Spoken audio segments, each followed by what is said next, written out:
ازيكم يا حبايبي، عاملين ايه؟ نبدأ يوم جميل كده مع بعض بإذن الله. النهاردة يعني الشتاء، الدنيا ما بتشتيش بس الجو ساقع. يعني انا عايزة اشوف بس اللي هما بيقولوا احنا بنحب الشتاء، احنا بنحب الشتاء، يا رب تكونوا مبسوطين دلوقتي. اكتر اللي بيقول بنحب الشتاء كل ما اكلم حد تحت البطانية مش قادرة تعمل حاجة. يلا نقوم كده مع بعض كده ونسمي الله ونشوف ايه اللي هنعمله. اول ما هتتحركي كده هتحسي ان ايه، انت عايزه تعملي كل حاجه بدل ما كنت قاعده مكسله. كل ما هتبقى قاعده هتكسلي اكتر. قومي هتحسي ان انت ايه، عايزه خلصتي المطبخ هتخشي على الاوض تخلصيها وتنضفيها، ولو عندك اي حاجه هتعمليها. بس انا كان عندي هنا المطبخ كان متكركب شويه، وكان عندي برضو غسيل مواعين، وكان عندي شويه مواعين عايزه اشيلها مكانها ارصها في الدولاب. وانا كده كده كان عندي غدا، يعني كان لما كنت مش هعمل غدا، يعني احنا النهارده بس هنعمل المطبخ مع بعض كده وابتدى. وهنعمل صنف حلو متأجل بقاله كام يوم. هنعمل مهلبية بالفراولة. طعمها حلو قوي، جربوها وان شاء الله هتعجبكم بإذن الله. بس قلت انا اخلص بس افضي الحوض، اخلصه كده بسرعة وايه، واخش ونعمل يعني ايه اللي ورانا.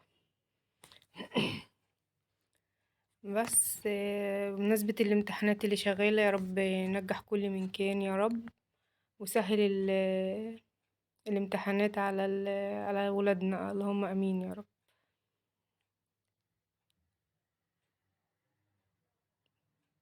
هنخلص، ما خدوش ياما يعني. هو الشتاء بيجي بكسل. بس هنعمل ايه؟ يلا لازم الحاجة كلها هتعمليها هتسيبيها هتتراكم عليكي. بس جربي كده، قومي كده تنشطي شوية شوية هتلاقي نفسك. يعني انا خلصت المواعين وخلصت الحاجة ودخلت اوضة عيالي، بصراحة كانت متبهدلة جامد. عملتها كلها وغسلت وشلت الأرض وكنستها ونضفتها لهم وإيه، وأهو بنعمل حاجة حاجة. هنا بقى كان ناقصلي البوتاجاز بس، أغسله بس كده وأنشفه ويبقى خلاص.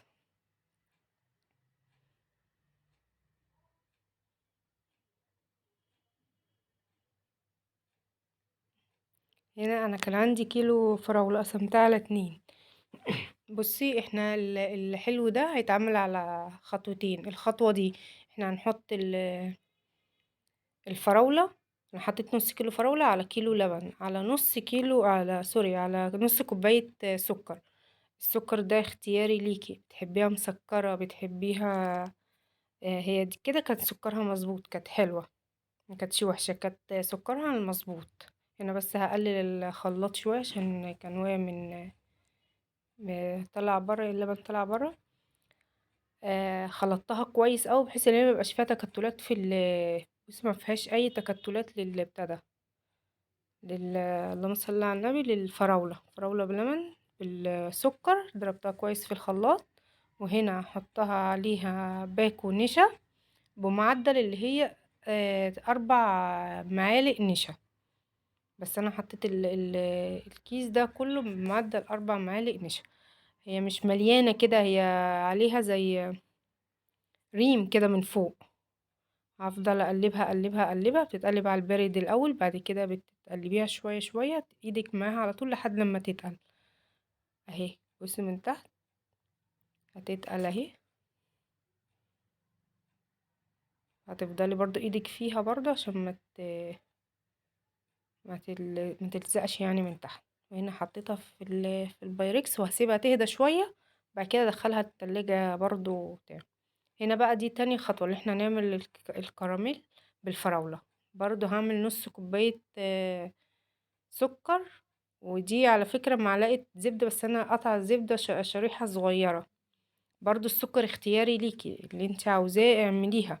وحتة الزبدة دي لو انت مش عاوزة تعمليها ما تعمليهاش برضو، بس بتدي طعم حلو للصوص يعني اللي هيتحط فوق المهلبية. ايدك فيها برضو على طول كده عشان لحد لما تكرملي السكر. السكر ده اختياري، عايزة تكتري عايزة تقللي، بس هو السكر ده كان مظبوط.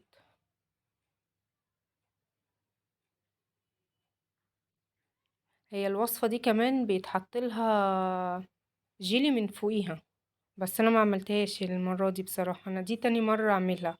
المرة اللي فاتت عملتها بالجيلي. قلت لا اخليها كده المرة دي وابقى اعمل لهم الجيلي كده لوحده في مرة تانية. هنا نزلت عليه، انا كنت مقطعة الفراولة مش مقطعة تقطيع صغير.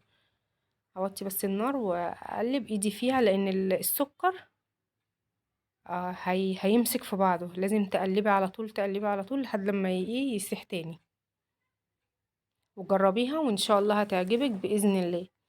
وما تنسوش يا حبايبي اللايك والاشتراك في القناة وكومنت حلو منكم. ويا ريت تجربوها وتقولوا لي رأيكم فيها.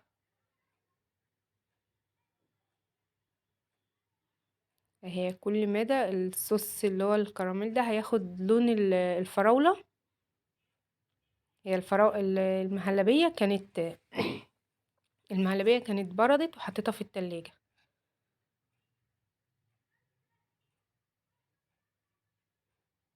هي بتبقى حتت فراولة علشان تاخدي بالمعلقة كده، تبقى بحتة الفراولة ما تبقاش حتة صغيرة كده، لا هي كده تقطيعها كويس.